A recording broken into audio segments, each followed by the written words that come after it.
안녕하세요. 평가원 선지에는 공통적인 패턴이 있거든요. 그 패턴을 한번 살펴보도록 할게요. 해당 강의 듣기 전에 우리가 6월 분석했던 거 그리고 9월 분석했던 강의가 있어요. 문제풀이가 아니라 경향 분석인데 문제풀이도 약간 들어간 강의이기 때문에 오늘은 대부분 문제풀이를 안 할 거거든요.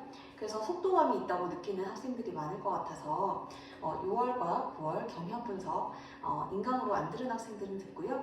평강 학생들은 내가 마지막 수업 때 파이널 우리 수업 때 이제 정규 시간에 했었어요. 자, 해당 교재 여러분 준비를 해주고요. 교재가 갖춰진 상태에서 현강 학생들은 들어주세요. 원래 현장 수업 때 하려던 수업이었는데 이제 EBS 마무리가 더 중요해서 EBS 마무리 하느라 이 강의를 하지 못했어요. 그래서 현장 강의 듣는 학생들은 반드시 이 인강을 들어줘야 돼요. 인강을 듣고 난 다음에는 나한테 문자로 여러분의 이름 적으면서 다 들었다라고 이야기를 해줘야 돼요. 문자하지 않은 학생들에게는 내가 안 들었다라고 간주하고 문자를 할 거예요. 자, 수강대상 현장 학생 그리고 교재 없는 학생들도 오늘 빔을 사용할 거라서 들을 수 있어요. 자, 목차를 보면은요 평가원, 경향 여러 가지 이야기를 해놨고요. 그리고 오늘 제일 중요한 내용들은 평가원에서 문학에서 어떤 패턴들로 선지를 만드느냐 하는 것이고요. 20가지 정도로 준비를 해왔어요. 그 다음에 이 시를 내가 추천했죠. 이번에 긍부정이 굉장히 좀 헷갈리면서 그러니까 희망이랑 절망이 긍정으로도 쓰였다가 부정으로도 쓰였다 하기 때문에 이 시가 굉장히 어려워요. 그래서 나는 수능에 나왔으면 좋겠거든요. 이 시 여러분들 연습할 수 있도록 긍부정 연습이랑 그 다음에 EBS 수특에 실린 그 문제 그 자체 그 다음에 해설, 그 다음에 사용설명서는 각 구절 어떻게 보고 있는지 그거를 정리해서 부록으로 맨 마지막에 넣어놨어요. 자, 평가원 출제 작품들 여러분 참고 삼아서 보면 되고요. 화작이랑 업무에 분리된 이후의 작품들이에요. 분리된 이후에 6월, 9월 수능의 작품들. 자, 그리고 고전 시가를 보면은 몇 년 동안 가사랑 연시조에서 나온 거 알 수 있는데 하지만 올해도 그렇다라는 보장은 없기 때문에 모든 작품들 여러분 성실하게 공부를 해가야 되죠. 편집하고 네, 여기 보면은 연시조랑 가사에서 냈다는 거 알 수 있는데요. 올해는 어디에서 낼지 알 수 없어서 여러분 모든 작품들 성실하게 공부를 해 나가는 것이 중요해요. 자, 그 다음에 우리 6월 달에 세 작품 연계됐고 9월에도 세 작품 연계됐거든요. 6월에 보면은 이제 수특이랑 용모가 몇 수가 겹쳤는지 이야기했고 상사동기 장면은 겹치지 않았어요. 그리고 현대신 당연히 전문이 나오는데 9월에 보면은 시 전문 단련이 나오고 성삼일곱 구절 겹쳤고요. 그 다음에 이번에 양귀자의 원미동 시인 장면 겹쳤어요. 6월 달에 출제 경향을 보면은 비연계 작품이 생소한 작품일 거예요. 나도 현장에서 처음 보는 작품들이었거든요. 요거 비연계 애들. 그 다음에 또 비연계는 유명하지 않은 작품을 낸다 생각해 주시면 되고 지금부터가 중요하죠. 여러분 집중해서 들어주세요.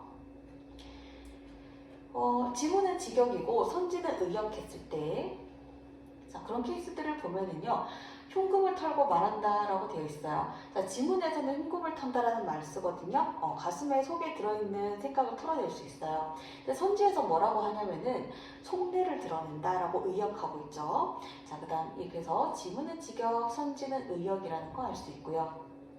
자, 그 다음에 여기에서 오경이는 구성원을 정성스러운 마음으로 대했다라고 이야기를 하고 있어요. 여기 보면 선지에서 지금 정성스러운 마음으로 이 부분이 여러분 바로 의역이에요.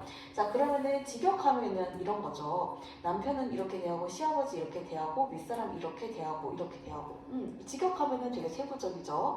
자, 그래서 여기를 보면은 구체적으로 지문은 되게 구체적인데 선지에서 하나로 퉁치고 싶을 때 대표하는 표현을 의역해서 정성스러운 마음으로 라고 퉁쳐서 표현한다라는 걸 알 수 있죠. 자, 그 다음에 우리 주체를 생략하는 거 문장에서의 주인공을 생략하는 거예요. 자, 여기 작품을 보면은 올해 이제 평가원 나왔던 건데요. 이것을 즐기나니 누가 즐겨요? 군자가요. 그래서 주체를 생략했죠. 명월분자라는 주체를 생략한 거 알 수 있고요. 자, 그 다음에 이 두 일을 추구한다, 추구하지 않는다라고 했을 때 이 두 일을 추구하는 사람은 나거든요. 그래서 지금 명월분자라는 주체 생략했고 나라고 하는 주체 생략했다는 걸 여러분 알 수 있어요. 여러분이 복원해서 생각해줘야 돼요.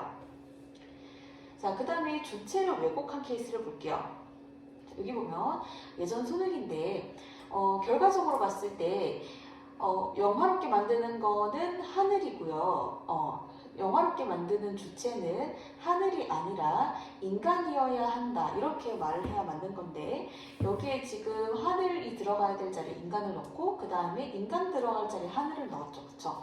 자, 그래서 여러분들 주체가 여러 가지 나왔을 때 지문에서 그 주체를 바꿔 끼워서 선지를 만들 수 있다는 거 알 수가 있겠죠. 자, 그 다음 대상을 왜곡하는 거예요. 자, 여기 보면 올해 이제 평가원에 나왔던 거죠. 담벽 안에서라고 했을 때요. 자, 여기에서 풀이 방법 여러 가지예요. 근데 안에서를 맞다라고 했을 때, 그럼 안에서는 맞고 안에서 앞에 있는 담벽이 틀렸다라고 했을 때요. 자, 여기에 보면은 담벽 안에서가 아니라 내 언어 속에서라라고 이야기를 했었거든요. 자, 내 언어 속에서. 그러면은 여기서 담벽이 아니라 여기 안에서 앞에는 담벽이 아니라 내 언어가 와야 돼요. 내 언어. 자, 그러니까 여기에서 대상을 이 담벽이 틀렸죠. 대상을 왜곡한 선지라는 걸 알 수 있겠죠. 자, 그 다음에 여기에 보면 이제 주인공이 이제 인물이 자기가 원하던 바를 이루는 거를 편지를 받는 대상에게 그 공을 돌린다라는 선지였어요. 그러니까 여기에 보면은 편지를 받는 대상은 지금 부모님한테 쓴 거거든요. 지금 편지 받는 대상은 부모님인데 여기 뜻한 바 이루는 거는 지금 하늘 덕분이라고 하고 있죠. 하늘의 은혜 덕이다. 그래서 이 편지를 받는 부모님에게 자기 자원급제의 공을 돌리진 않았다는 걸 알 수 있죠. 자, 그래서 여기 보면 이게 대상을 여러분이 잘 고려해 줘야 된다는 거 알 수 있겠죠. 자, 그 다음에 요거는 편지를 남자에게 쓰는 건데 편지 받는 대상인 남자에게 그 공을 돌리고 있어요. 자, 그 다음에 우리 사물의 세부를 구체적으로 묘사하여. 자, 여기 보면은 어떤 것에 대해서 세부적으로 묘사했는지 여부예요. 자, 그랬을 때 결론적으로 얘기를 하자면 여기에서 사물의 세부에 대해서 묘사한 적은 없었거든요. 사물 개개에 대해서 사물 A, 사물 B, 사물 C 이런 식으로 사물 A, 사물 B, 사물 C, 사물 D 이런 식으로 사물을 나열했을 뿐이지 어떤 하나의 사물을 잡아가지고 그것에 대해서 세부 묘사한 적은 없어요. 자, 그래서 여러분들 어떤 것에 대해서 묘사한다라는 선지가 나왔을 때 여기에 보면은 세부 묘사는 아니었죠. 사물 그 자체를 나열한 게 있었는데 이 위에 다른 문장을 보면은 지문에서 인물의 행동을 묘사한 게 있었어요. 인물의 행위를 묘사했던 구절이 있거든요. 그래서 어떤 학생이 행위 묘사했는 그 구절을 보고 이 선지가 맞다라고 판단한 학생들이 많았어요. 자, 그래서 여기에서 이게 대상이죠. 그리고 이게 묘사잖아요. 그랬을 때 어떤 것에 대해서 묘사를 했는지, 행위를 묘사했니, 사물 묘사했니 이런 것들 여러분 대상을 잘 따져줘야 돼요. 자, 그 다음에 우리 8번에 보면은요. 승천을 망설인다. 승천이라고 하는 거는 하늘에 올라갈지 말지. 승천이라고 하는 것은 하늘에 올라간다는 거죠. 그 승천을 망설인다라고 하면 올라갈지 말지 내적 갈등인 거잖아요. 근데 여기에서 인물들은 무조건 승천을 해야 된다라고 생각을 하기 때문에 승천을 망설인 적은 없었거든요. 그러면 승천이라고 하는 것이 지금 대상이 되는 것이죠. 승천을 망설인 적은 없고 부모 지정을 잊지 못하여서 망설였다. 그게 부모의 정을 잊지 못해서 망설인 케이스가 돼요. 자, 그래서 승천을 이 부분이 틀렸어요. 자, 그리고 정도를 왜곡하는 선지. 이거 좀 되게 독특하거든요, 여러분들. 이게 수능 선지인데 수능에서 되게 중요한 걸 물어볼 것 같은데 진짜 중요하지 않은 걸 물어봐요. 자, 여기 보면은 형조 판서가 왕의 명령대로 태고에 대한 조사 결과를 자세히 보고했는데 결론적으로 이야기하자면 자세히가 틀렸어요. 자, 지문에 어떻게 이야기 나왔냐면은 대강 집계를 올렸다. 대강이라는 말을 써요. 자, 선지에서 자세히라고 했고 지문에서 대강이라는 말을 하고 있거든요. 그럼 자세히 보고에도 틀렸거든요. 근데 이게 되게 지나가는 구절처럼 읽히는 그런 구절이라서 사실은 이거를 이제 인지하기는 힘들어요, 현장에서. 그래서 여러분들 우리에게 이제 교훈을 주는 거죠. 어떤 선지가 정도를 물어볼 때 대강이니 아니면 구체적이니 이런 정도를 물어보는 선지는 일부러 한번 확인해 보라는 거예요. 자, 그럼 메시지 줄 수 있죠. 자, 그 다음에 호응되는 말, 지문에 있는 말과 비슷한 말로 선지서술 하잖아요. 자, 그러면 11번 한번 볼게요. 자, 11번에 보면은 봉당에 불을 켜는 분위기란 콩깍지 이미지로 나타낸 향토적 정경이라고 이야기를 하고 있어요. 자, 그러면은 우리 지문에서 어떤 이야기를 했냐면 콩깍지처럼 꾸미진 외딴집이 지문에 나왔거든요. 선지에서 어떻게 받았어요? 콩깍지 이미지로 나타낸 향토적 정경으로 받았죠. 자, 이게 결론적으로 동그라미인 부분인데요. 자, 어떻게 대응될까요? 이렇게 처럼이 의 이미지랑 똑같고, 그리고 여기에 지금 얘가 지금 수식하는 말이죠. 수식하는 말. 외딴집이 바로 향토적 정경이고. 그래서 현장에서는 외딴집이 정말로 향토적 정경인지 여부도 따졌어야 되는데 첩첩산중에도 없는 마을, 굉장히 산골 깊은 곳에 이 외딴집이 있었기 때문에 향토적 정경은 맞는 말이었어요. 자, 그래서 지문에서 이렇게 말을 하고 선지에서 이렇게 표현을 하더라 라는 걸 여러분이 익히면 돼요. 자, 그 다음에 우리 6월에 나왔던 거예요. 여기 보면은 상대에 대한 불쾌감을 웃음으로 무마한다. 자, 그러면은 무마한다라고 하는 거는 없애다라는 뜻이죠. 근데 지문에서는 불쾌감이 없어지지 않고 계속 유지됐기 때문에 이게 틀린 선지거든요. 자, 그랬을 때 지문에 보면은 중간중간 이 사람이 웃어요. 인물이 웃는데 그 인물이 웃는 거랑 선지에서 말하는 무마랑 어울리는지 여부를 봐야 되죠. 물론 틀린 선지라서 대응되지가 않죠. 인물이 무마하려고 한 적은 없었고요. 자, 그 다음에 우리 복이랑 선지 호응되는 거 볼게요. 자, 여기 보면은 이게 선지잖아요. 자, 그러면은 그 다음에 이게 복이. 자, 그럼 복이랑 선지를 어떻게 연결되는지를 한번 보도록 할게요. 자, 지보라기의 설레임이라고 하는 거. 자, 일단 요거 이야기하기 전에 보기를 먼저 한번 분석을 해볼게요. 낯설게 느껴지는 일상에 감각적으로 집중하는 노인의 모습을 통해 라고 돼 있어요, 보기에. 그리고 밑줄에 뭐라고 나와 있었냐면 보기 내부에서 점점 사라져가는 것들에 대한 관심을 드러내는 거다. 이것은 이거다 라고 이야기를 해요. 자, 그러면은 여기에서 이 부분이 바로 지문에 나오는 모습이고요. 그리고 이 부분이 바로 보기에서 의미 부여하는 부분이죠. 지문의 의미. 자, 그러면은 여기 봤을 때 여러분이 일단 보기를 보는 그 상태에서도 이게 두 개 똑같은지를 인지했어야 돼요. 낯설게 느껴지는 게 점점 사라져가는 거랑 똑같고 일상이랑 것이랑 똑같고 감각적 집중하는 것이 관심이랑 똑같아요. 요거부터 여러분 인지해야 돼요. 자, 그러면은 이렇게 하고 나서 그러면은 보기랑 그 다음에 선지 어떻게 대응하는지 그것들을 한번 보도록 할게요. 지보라기의 설레임, 귀 모으고 듣는다. 그러면은 지보라기의 설레임이 일상이고 귀 모으고 듣는 게 감각적 집중, 새들의 온기가 일상, 그 다음에 숨죽이고 생각하는 것이 바로 감각적 집중이죠. 자, 그랬을 때 뒷말에는 여러분들 이거 노란색으로 했어야 되네요. 헷갈리니까 내가 요거 색깔을 바꿔볼게요. 자, 지금 지문에 나오는 거가 내가 흰색으로 했어요. 자, 그럼 그것의 의미. 자, 의미 부분이 지금 노란색이죠. 의미 부분. 자, 그러면 이 뒷말에 뭐가 와야 돼요? 이 뒷말에 뭐가 와야 된다? 점점 사라져가는 것들에 대한 관심. 이 말이 지금 선지에 나와야 동그라미 선지죠. 자, 근데 엉뚱한 말이 들어가 있죠? 그래서 틀린 선지죠. 그래서 여러분들 여기 보면은 선지랑 그 다음에 복이랑 어떻게 대응해서 풀어야 되는지를 여러분이 익혀서 가면 되는 거예요.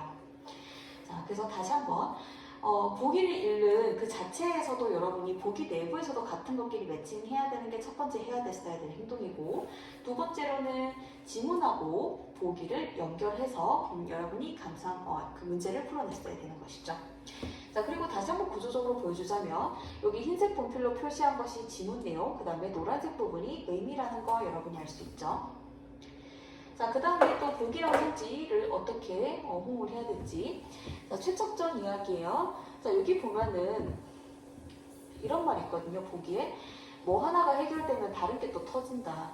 근데 여기에 보면은 오경이를 이제 가족끼리 부부끼리 이제 떨어졌다가 다시 만나서 행복해하는 장면인데 피눈물이 내리는 거는 눈물을 너무 많이 흘려서 너무 기쁨의 눈물을 많이 흘려서 지금 눈에서 피가 나는 건데요.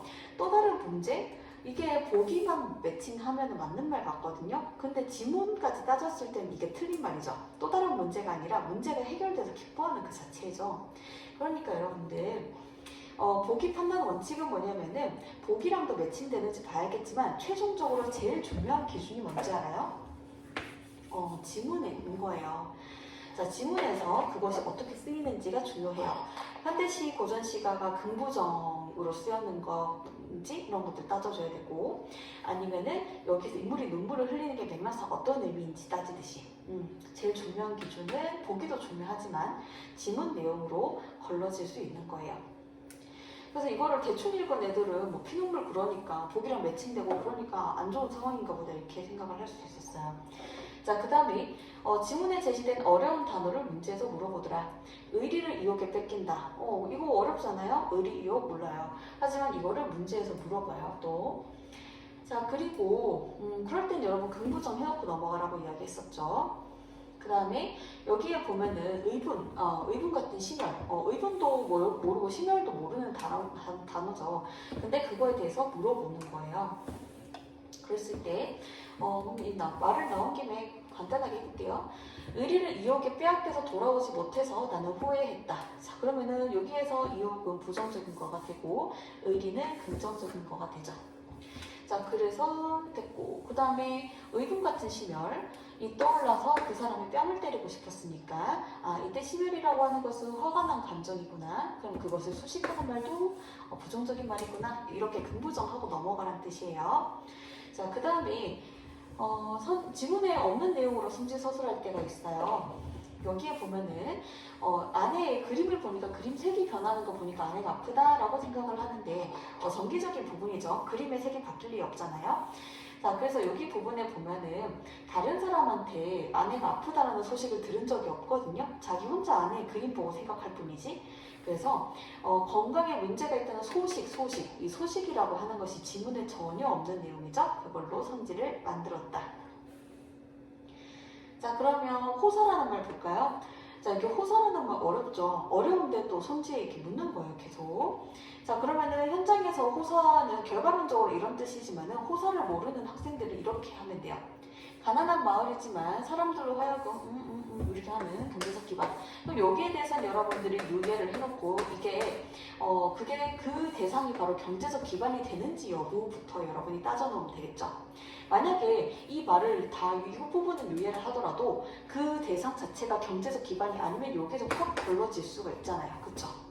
그래서 그렇게 여러분이 유예를 활용을 해라 라는 거야. 모르는 단어 나왔을 때. 자, 그리고 지문을 구조적으로 읽어야 성질을 판단할 수 있는 경우. 자, 어떤 경우냐면요. 자, 여기에서 이 글에서는 모두 물 가운데 존재라고 그랬거든요. all. 모두 물 가운데 존재. 자, 모두. 그러니까 여기에서는 이 글에서는 비교하는 표현을 절대 사용할 수가 없었어요. 모두 같다. 물 가운데 존재라는 점점 같다.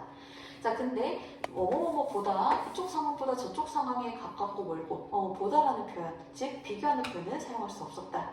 지문을 구조적으로 읽어냈어야 되죠. 자, 그리고 여기에 보면은 눈길을 돌리는 순간이 있는 것은 물 보는 법을 써볼 데가 없다는 거랑 유사하다. 그러면 눈길을 돌리는 순간에는 눈에 이제 바다가 보이지 않죠. 그 다음에 물을 보는 법을 써볼 데가 없다는 거는 자기가 물 근처에 살지 않아서 그거를 써볼 데가 없다는 거는 자기 근처에 물이 없다는 거고, 자기 근처에 물이 없다는 거는 현재 바로 내가 눈을 딱 떴을 때 물을 볼 수는 없는 상황인 거죠. 자, 그러니까 그 점에서 유사하다라는 거예요. 그래서 각 구절이 의미하는 바가 뭔지 여러분이 생각해보고 구조적으로 접근을 해주면 되죠. 자, 그 다음에 여기에 보면 2, 3학년도 수능인데요. 예, 여기 딱 썩어갈수록 우리를 흔들고 이렇게 얘기를 해요. 자, 여기에서 참나무가 벌목으로 썩어가는 모습, 여기 썩어가는 거가 자, 비에서 흔들리는 나무의 모습으로 순환적 관계를 형성한다. 이게 어려운 말이에요. 순환적. 순환이라고 하고 현장에서 여러분이 이 정도만 생각을 해주면 되죠. 순환이라고 했을 때. 그러면 순환이라고 하면 돌고 돌아야 돼요. 자, 그러니까 여기에서 참나무 때 벌목으로 인한 슬픔이에요. 자, 그랬을 때 우리를 흔들어요. 자, 그러면은 여기 앞에 벌목도 나쁜 상황, 그 다음에 우리를 흔든 이것도 부정적인 상황. 자, 근데 지문에서 이 관계들이 돌고 돌고 벌목했다가 안 좋아졌다, 벌목했다가 안 좋아졌다가 우리를 흔들고 이런 두 개가 순환하는 관계인 거라는 정보는 없거든요. 그래서 틀린 선지가 돼요. 그 다음에 함께 썩어갈수록 우리를 더 흔들고 이윽고라는 말이 나오죠. 셀리는 공부했다. 이윽고 대학교를 갔다. 자, 그럼 이윽고라는 말을 쓰려면 이윽고 앞에가 먼저 나온 거고 이윽고 뒤에 나온 상황이죠. 그렇기 때문에 여기에서 순차적 관계가 맞는 말이었어요. 자, 그래서 구조적으로 봐야겠죠. 이윽고를 쓸 때는 어떤 걸까? 이윽고 앞에가 선, 이윽고 뒤에가 후. 그러면은 순차가 맞겠네. 구조적으로 여러분들 되게 좀 단순하게 좀 생각을 해줘야 돼요. 자, 그러면 다시 한번 여기 봤을 때 저번에 이야기했듯이 새로운 의미 생성이라고 이야기를 하고 있네요. 자, 깨우친 점이 있어요. 모두 물 가운데 존재라는 거를 그게 바로 새로운 의미예요. 자, 그러면 이 자리에 들어와야 될 말은 새로운 의미와 관련된 말이 들어와야 되죠. 자, 근데 천하의 지도를 봤어요. 근데 거기에 뭐가 있냐면 대륙과 나라가 있고 이만께 나라가 있었어요. 자, 그러면은 요거는 깨달은 내용이 아니라 그냥 팩트죠. 눈으로 봤을 때 확인 가능한 것들. 자, 그러면은 여기 천하의 지도가 지금 여기 들어가 있어요. 여기는 노란색으로 지금 표시한 부분들은 뭐냐면은 그냥 눈으로 보면은 확인 가능한 게 노란색으로 지금 표시한 거예요. 팩트. 그리고 여기 새로운 의미와 관련된 게 지금 흰 계열이거든요. 자, 여기에는 어떤 거 들어와야 돼요? 의미와 관련된 거. 그래서 여기에서 지금 팩트랑 관련된 게 들어가면 안 되는 것이죠. 자, 그러면은 어떤 의미를 깨달았어요? 여러분이 고쳐보세요. 어떤 의미? 모두 물 가운데 존재라는, 모두 물 가운데 존재라고 하는 새로운 의미를 깨달았다. 이렇게 가야 되죠. 그래서 여러분들 항상 구조적으로 같은 것끼리 엮어서 읽자는 거예요. 자, 그리고 시간 관련된 선지들 보도록 할게요. 시간 관련해서 되게 세부적으로 묻거든요. 여기 보면은 붉은 마음을 바쳐서 임을 기다린다라고 하는 것은 수치되는 날까지, 재가 되는 날까지. 자, 요거는 미래죠, 그쵸? 자, 그리고 여기 보면은 이게 좀 어려워요. 매양이라는 말이 나와요. 매양, always라는 뜻이에요. always. 반복적으로 늘. 자, 그 다음에 어느 날 밤. 자, 어느 날 밤이라는 지문에서 어느라는 말이 하나의 시점, 한 시점. 그 여러분들 지문에 이런 말이 나오는데 선지에 이런 말로 받았고 지문에 이렇게 표현했는데 선지에 이렇게 받았단 말이죠. 되게 지금 세부적으로 묻는 거예요. 자, 그 다음에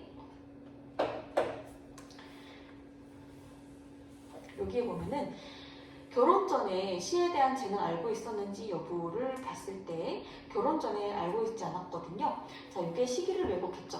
전, 후 시기를 왜곡한다. 그 다음에 이게 보면은 여기에서 이제 임신하기 위해서 주인공들이 이제 노력을 하는 그런 장면과 관련된 건데요.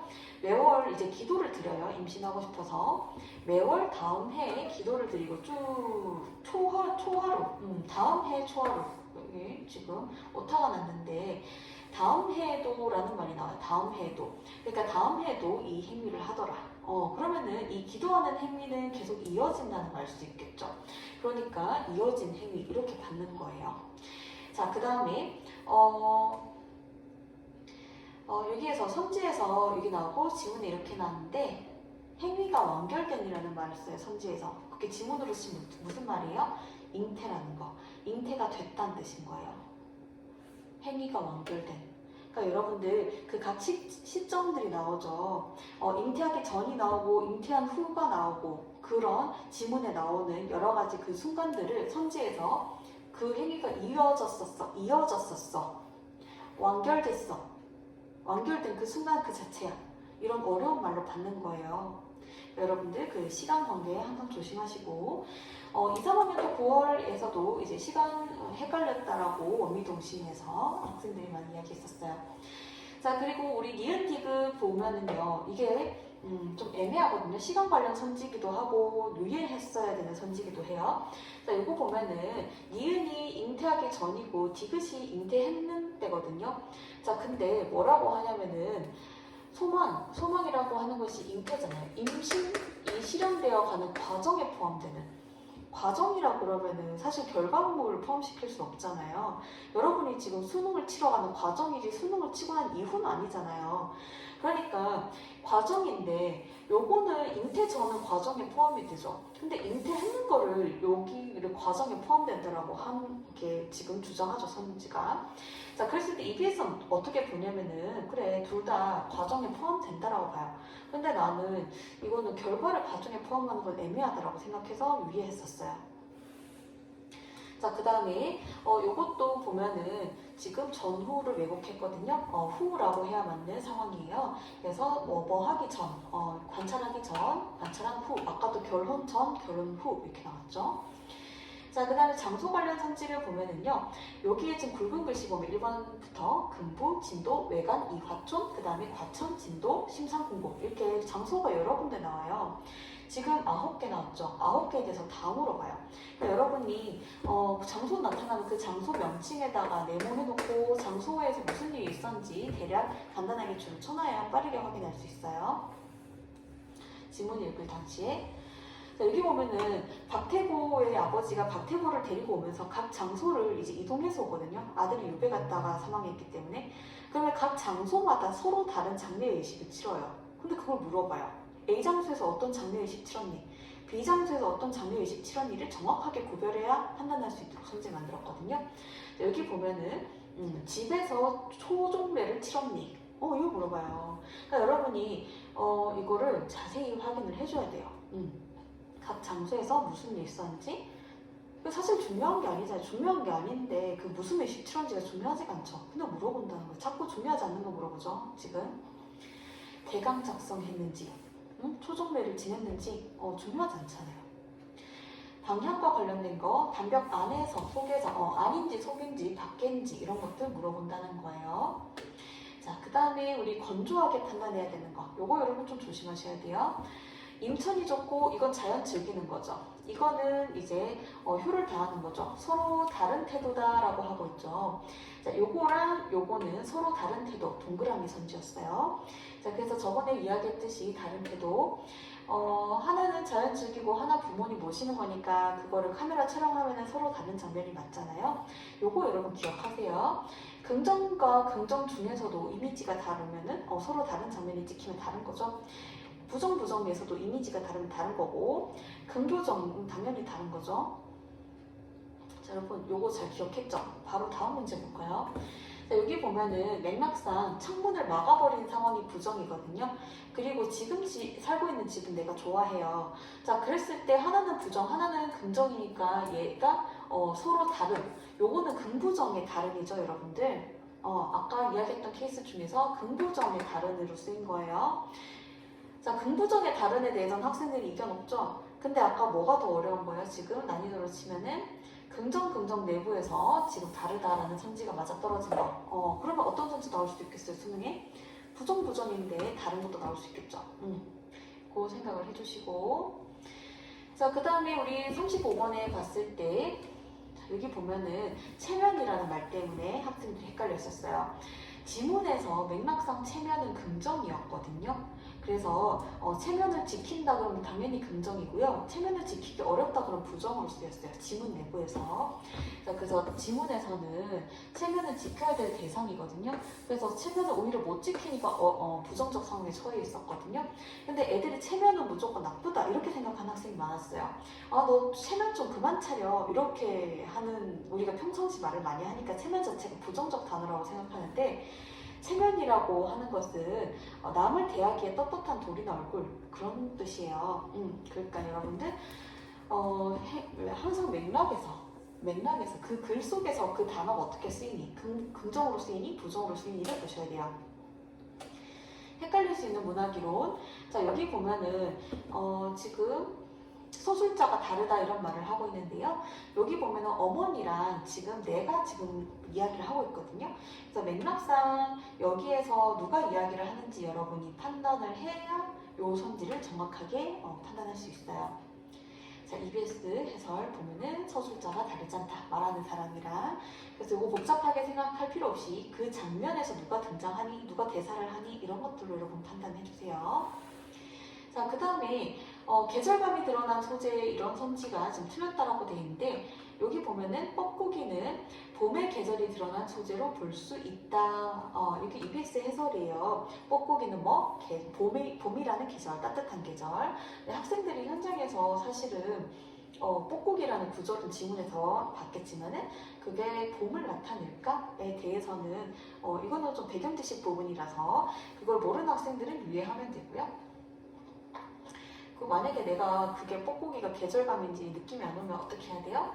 그거를 대등하게 나열을 했는지 여부를 따져주시면 되겠죠. 자, 여기 보면은 나타나죠? 대등하게 나열한 것은 아니다. 그래서 여러분이 이 부분을 유의했더라도 이런 것들로도 이제 판단 가능하죠. 아니면 이걸로도 판단 불가능하면 다른 선지로도 활용을 해보시고 다른 선지로 소거하면 되잖아요. 자, 생소한 문학 이론을 보자면 논평의 주체 보통 우리는 서술자였죠. 자, 그런데 이번에 특이하게 인물이 다른 인물한테 논평을 하는 케이스를 봤어요. 자, 조심해야 되죠. 자, 수능에서 어떻게 장난칠 수 있겠어요? 선지에서. 수능 선지에서 여기에 만약에 서술자가 아니면은 우리 이번에 봤던 케이스인 인물이 논평을 했다. 근데 이게 맞는 선지가 될 수도 있고 틀린 선지가 될 수도 있겠죠. 만약에 지문에 논평이라는 코드는 나왔는데 그 논평의 주체를 왜곡할 수도 있잖아요. 조심하세요. 자, 그 다음에 음성상징어. 중세국어 음성상징어 묻는 거는 드문 경우거든요. 그래서 나도 이제 풀 때 이 정도 느낌은 왔었어요. 뭐 곱하기 2, 뭐 곱하기 2 반복하길래 아, 이게 음성상징어겠다라는 느낌은 왔는데 확신은 없어서 유의했었어요. 자, 그 다음에 시간 표지. 이것도 좀 생소하긴 하거든요. 그래도 한국인이라면은 시간을 나타내는 표지는 뭔지 알 수 있으니까 요거 중에 하나를 잡으면 되죠. 그러니까 평가원이 어떤 지금 패턴을 보이냐면은 자주 쓰이는 선지가 아닐 때는 곳곳에 그 힌트들이 녹아나 있어요. 지금 몇 군데나 있죠, 지금. 몇 개나 지금 퍼져 있잖아요, 지문에. 마찬가지. 얘도 지금 생소한 선지니까 뭐 꽝꽝 살살 이런 게 지금 여러 개가 나와 있잖아요. 여러 개 나와 있으니까 네가 감을 그 중에서 하나를 잡아가지고 그 시간 표지를 잡든 아니면은 뭐 하나를 음성상징을 잡든 그걸 잡아가지고 풀어내라 그런 뜻이에요. 약간 해자 행위인 것이죠. 그렇죠? 그 다음에 현장에서 유의해야 되는 거요. 아픈 가락, 피 흘린 곳, 장소, 대나무, 재료, 피리, 선물. 최종적으로는 아픈 가락을 이미 들어줬으면 좋겠어요. 자, 그랬을 때 아픈 가락은 여기에서 이미 들어줬으면 좋겠으니까 긍정인데 어떤 요소가 있냐면은 아픈 거라는 요소가 있죠. 자, 그랬을 때 의로운 사람들이 보여준 서러움과 희생, 피 흘린 곳이 여기서 희생으로 매칭이 될 수 있겠고 여기에 나오는 서러움이 여기에서 뭐 흐느끼는 하고 매칭이 될 수 있겠죠. 자, 피 흘린 게 희생, 그 다음에 흐느끼는 피리 가락이니까 이 피 흘린 곳에서 만든 피리로 만든 그 소리 자체가 흐느끼니까. 근데 현장에서는 나는 유예를 했었어요. 자, 희생과 서러움. 자, 그 다음에 요거 생매. 이번에 9월에 나왔던 거. 생매가 고고한 취향이니? 라고 물어봤을 때 고고 뜻은 모르지만 고귀하다, 어떤 높은 급이다 라는 느낌은 왔는데 생매가 현장에서 요 구조를 봤을 때 고귀하다 라는 말과 잡힐 수 있는 말이 없죠. 구절이 여기까지 봤을 때 얘가 수준이 높다 낮다 같이 판단하는 말이 없단 말이죠. 그렇기 때문에 나는 유의했었어요. 진짜 고고한 자리인지 내 생각을 집어넣으면 큰일 나죠. 자, 그 다음에 여기에서 또 한 번 유예를 해야 되는데요. 그네줄에 비가 오면은 풍년이 든대요. 자, 그네줄 비가 오면 그 비가 오면 난 무슨 말인지 모르거든요. 근데 현장에서 긍정적인 결과를 불러일으킬 수 있는 원인이라는 건 잡았어요. 자, 그러면은 근데 이 밑에 시래나무 밀려내리면 자, 이게 해석이 안 되죠. 그럼 지문이 해석이 안 되기 때문에 밑에 여러분이 이거 읽어보면은 결과적인 거잖아요. 그쵸? 현장에서는 우리 해당 구절에 대해서 이렇게 나오면은 판단 불가고 그거에 대해서도 선지 물어보면은 유예해놔야 되는 거죠. 자, 그 다음 마찬가지로 북청 여기 1번 선지 관련해서요. 보면은 호롱불이 켜지고 묵화 조미청 여기에서 말도 잘 이해가 잘 안 되고 근무정도 안 잡혀요. 근데 선지에서 이렇게 물어봐요. 묵화랑 박쥐날의 이미지 연결했다. 고향의 어두운 분위기? 이미지 연결했는지도 느낌이 안 오고 고향의 어두운 분위기? 알 수 없어요. 잘 느낌 안 온단 말이죠. 자, 그래서 이 부분을 앞부분 유의하고 뒷부분에 보면은 요거는 판단하기 쉽거든요. 하나 선지 내부에서. 자, 그래서 여러분 요거 뭐 결과론적 해석 여러분 읽으면은 뭐가 되냐면은 어둠의 이미지가 맞다. 왜냐면 묵화는 먹으로 그렸으니까 검은색. 그 다음에 조미천은 낡았다는 뜻이고, 그리고 박쥐나래가 이제 검다. 왜냐면은 여기서 제가 밝히진 않았는데 박쥐 색깔이 까맣기도 하고 밤에 활동하니까. 그걸 뭐 현장에서 그렇게 생각하면 위험하지 않나요? 오히려 자기 상상의 나래를 펴면. 자, 그래서 현장에서 유의하면 되고요. 아까 여기 1번 선지였거든요. 묵화, 박쥐날의 이미지 연결했다. 이게 유예된 상태예요. 앞부분이. 하지만 여기에서 뒷부분이 지금 확실한 상황이었거든요.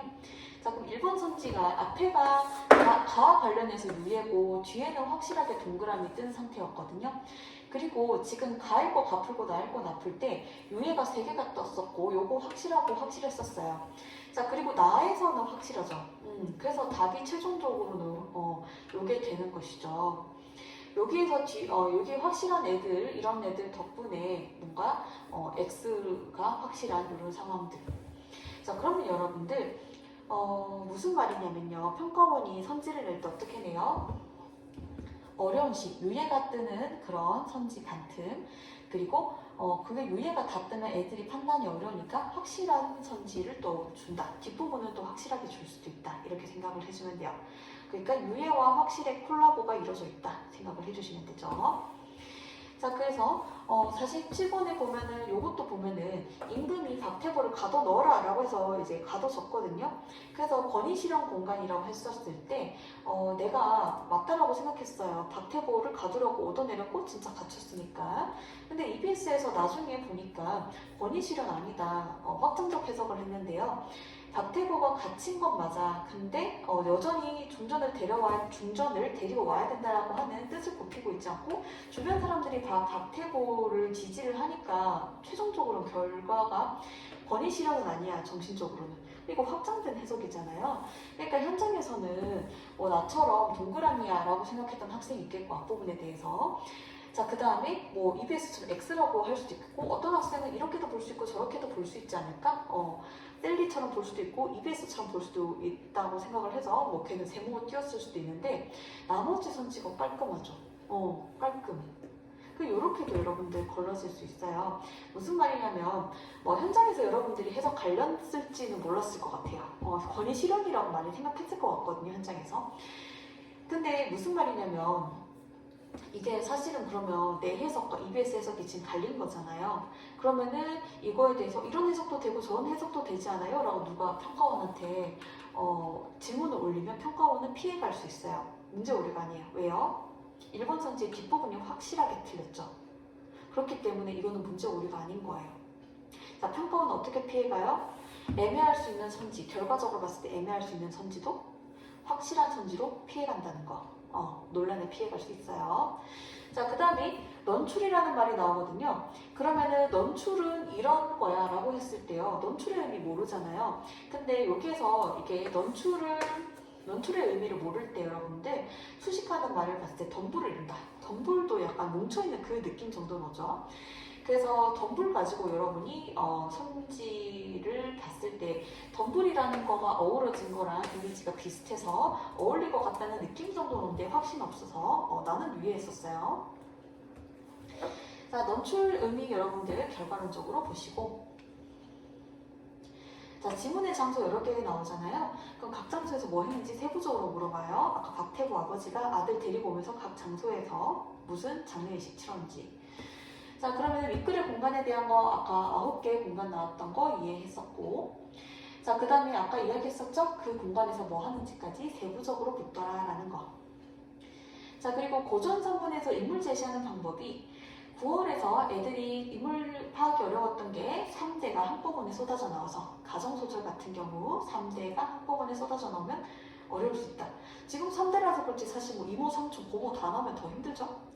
자, 관계도 정리하시고 그 다음에 전쟁소설은 여러 명이 등장해요. 무조건 10명 이상. 그랬을 때 나는 2번 이상 언급되면 주요 인물이라 생각해서 적고요. 그나마 주요한 아니면 대사를 하는 인물, 이런 인물은 정리를 해요. 자, 긍부정 연습 여러분 하셔야 돼요. 4번 할 수 있도록 4번 실어놨죠, 프린트에. 자, 그리고 수특에 있는 문제 그대로고요. 그 다음에 수특에서는 이게 나지문으로 실렸어요. 원래 가나다 콜라보 지문 속에 있는 작품이고요. 자, 그 다음에 이렇게 보시면 되고, 네. 여러분들 현관 때 수업 해줬으면 좋았을 텐데 EBS 수업, EBS가 훨씬 더 체감이 크기 때문에 일단 EBS로 마무리했어요, 일부러. 그리고 여러분들이 인강으로 이렇게 평가원 분석하는 거 들어줘서 정말 고마워요. 자, 그러면은 오늘 여기까지 할게요.